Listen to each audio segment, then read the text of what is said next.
f/60।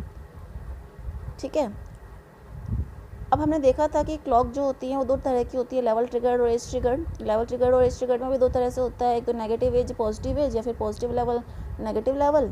Negative level क्या होता है, जब हम 1 से 0 जाते हैं। पॉजिटिव लेवल क्या होता है, जब हम 0 से 1 जाते हैं, है ना, ऐसा ही होता है। तो क्लॉक के बेसिस पे ही हम काउंटर को दो टाइप्स में डिवाइड करते हैं, सिंक्रोनस और असिंक्रोनस काउंटर। सिंक्रोनस काउंटर में क्या होता है, सिंक्रोनस काउंटर में क्या होता है कि जैसे आपने एक काउंटर बनाया, मोड 3 काउंटर है, नहीं मोड 3 काउंटर नहीं, हम मानते हैं कि जो हमारा काउंटर है उसमें 3 फ्लिप फ्लॉप है। ठीक है, 3 फ्लिप फ्लॉप है तो मैक्सिमम मोड कितने हो सकते हैं, 2⁻3 यानी कि मोड 8। तो ये हम आपका एक मोड 8 काउंटर बना देते हैं। फ्लिप फ्लॉप हम कोई सा भी यूज़ कर सकते हैं, जेके भी यूज़ कर सकते हैं, टी भी यूज़ कर सकते हैं, कोई दिक्कत नहीं है। ठीक है, लेट सपोज हम जेके फ्लिप फ्लॉप यूज़ कर रहे हैं, तो जेके और जेके, J1 K1, J2 K2, J3 K3। ठीक है, ये क्लॉक है, एज ट्रिगर्ड और एज ट्रिगर्ड। ठीक है, ये आउटपुट है क्यू बार। ठीक है, अभी मैं आपको बेसिक चीज़ बता रही हूँ कि सिंक्रोनस और असिंक्रोनस में क्या डिफरेंस होता है ना। तो सिंक्रोनस काउंटर में क्या होता है कि जो क्लॉक है ना, ये जो क्लॉक है ये एट अ टाइम सबको एक ही टाइम पे मिलती है ना। जैसे t=0 पे किसी को कोई क्लॉक नहीं मिल रहा, t=1 जैसे ही होगा तो इस फ्लिप फ्लॉप को भी क्लॉक मिलेगा, इस फ्लिप फ्लॉप को भी क्लॉक मिलेगा, इस फ्लिप फ्लॉप को भी क्लॉक मिलेगा। एट द सेम टाइम तीनों फ्लिप फ्लॉप्स को क्लॉक प्रोवाइड की जाएगी।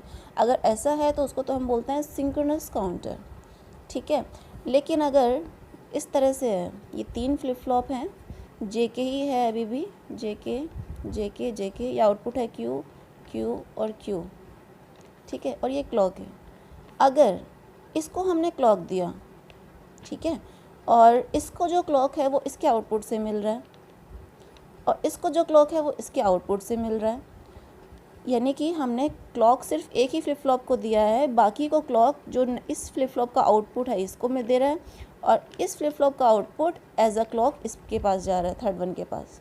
तो अगर ऐसी कन्फिग्रेशन है तो उसको बोलते हैं असिंक्रोनस। असिंक्रोनस क्यों, क्योंकि ये सिंक्रोनाइज नहीं है, इसका काम इस पर डिपेंड कर रहा है और इसका काम इस पर डिपेंड कर रहा है ना। जब इसका आउटपुट इसको मिलेगा इसकी फेवरेबल कंडीशन में तभी ये काम करेगा।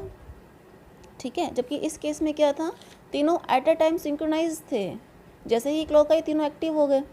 अभी क्या है, इसको वेट करना पड़ेगा कि जब इसका 0 से 1 हो या 1 से 0 हो, अकॉर्डिंगली जैसे आपने यूज़ किया है, नेगेटिव एज यूज़ किया है तो जैसे ही 0 से 1 होगा वैसे चेंज हो जाएगा। अगर आपने पॉजिटिव एज यूज़ किया है तो जैसे ही 0 से 1 होगा, नेगेटिव एज किया है तो 1 से 0 में चेंज होगी कंडीशन, पॉजिटिव एज यूज़ किया तो 0 से 1 में चेंज होगी कंडीशन, यानी कि ये डिपेंडेंट हैं एक दूसरे पे।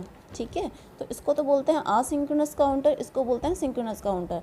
तो आप देख सकते हो कि t=1 पे तीनों एक्टिव हो गए, है ना, तो ये फास्ट हो गया सिस्टम।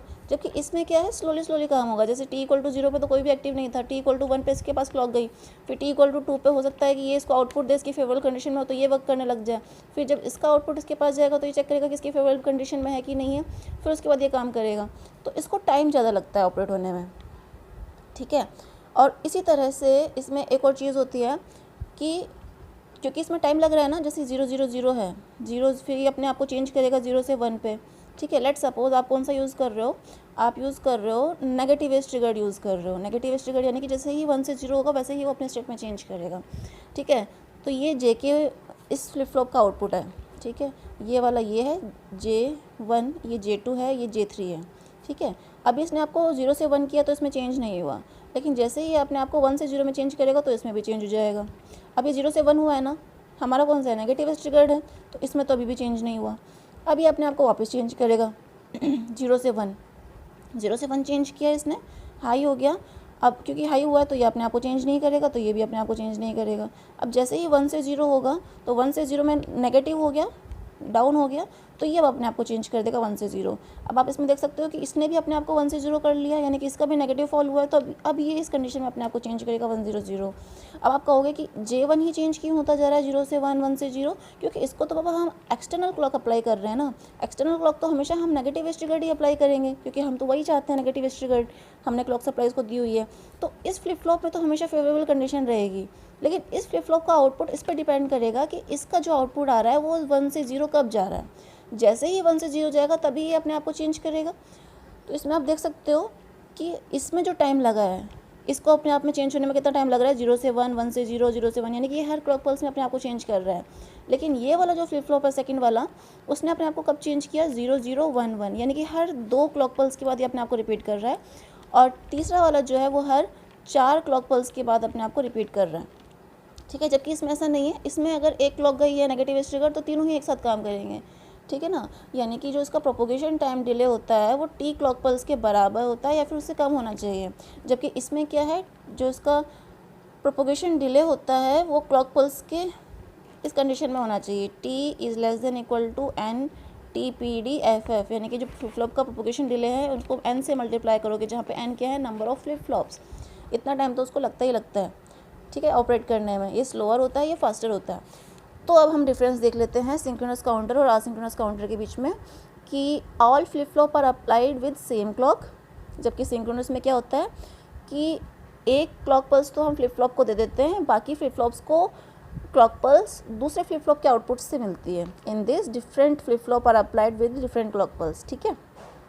सिंक्रोनस काउंटर फास्टर होता है क्योंकि उसको सारी क्लॉक पल्स एक एट ए टाइम मिल जाती है, ये स्लोअर होता है। ये कंडीशन हमने देखी ली सिंक्रोनस काउंटर के लिए, जो क्लॉक पल्स है उसका टाइम इससे ज़्यादा या बराबर होना चाहिए। इसमें क्या है, n टाइम्स होना चाहिए, रीज़न बताया मैंने आपको यहाँ पे, है ना। फिर क्या है, देख लेना आगे आगे बताऊँगी जब हम पढ़ेंगे ना रिपल काउंटर और mode 10 counter, Johnson ring counter, उसमें बताऊँगी कि सिंक्रोनस काउंटर से हम अप काउंटर भी बना सकते हैं, डाउन काउंटर भी बना सकते हैं, अप डाउन काउंटर भी बना सकते हैं। मतलब हम एक काउंटर ऐसा डिज़ाइन कर सकते हैं जो 0, 1, 2, 3, 4 ऐसे आगे बढ़े, इसको बोलते हैं अप काउंटर। एक काउंटर ऐसा भी बना सकते हैं जो 5, 4, 3, 2, 1 डाउन की तरफ जाए, डाउन काउंटर हो जाता है। हम सिंक्रोनस से ऐसा भी बना सकते हैं कि जो पहले 0, 1, 2, 3, 4, 5 कर ले, फिर 5 से वापस से अपने आप को 0 तक ले आए, तो उसको बोलते हैं अप डाउन काउंटर। जबकि आसिंक्रोनस में ऐसा पॉसिबल नहीं है। आसिंक्रोनस में 2 ही स्टेट है, या तो अप काउंटर बना लो या डाउन काउंटर बना लो, रिवर्स बैक का ऑप्शन नहीं होता उसमें, ठीक है। तो इसमें सिर्फ अप काउंटर और डाउन काउंटर होता है, इसमें तीनों हम पॉसिबल बनाते हैं। और इसके एग्जाम्पल होते हैं आपके रिंग काउंटर, जॉनसन काउंटर, और इसका जो एग्जाम्पल होता है वो होता है रिपल काउंटर। एप्लीकेशन देख लेते हैं इसकी, एप्लीकेशन ऑफ काउंटर। एप्लीकेशन तो मैंने बताई दी, काउंटर करने काम आता है, frequency divide, frequency measurement, time measurement, है ना, ट्रिगरिंग के काम आ जाता है। जिस DAC ADC में भी तो पढ़ाया था ना, काउंटर यूज़ हो रहा था SCR के अंदर, है ना, वो भी है। और डिस्टेंस मेजर करने की आदत है due to Doppler effect. Doppler effect से क्या होता है, फ्रीक्वेंसी अगर आपके पास है तो डिस्टेंस आप पता लगा सकते हो, ठीक है ना। पल्स विड्थ मेजरमेंट भी कर सकते हैं। पल्स विड्थ मेजरमेंट कैसे, क्योंकि ये क्लॉक पल्स है, इसमें ये कितना टाइम लग रहा है, इतना टाइम लग रहा है, तो उसकी विड्थ क्या होनी चाहिए, ऑल कैलकुलेशंस। और फिर ADC DAC में भी, वेव फॉर्म जनरेशन में भी हम इसको यूज़ कर सकते हैं, ठीक है।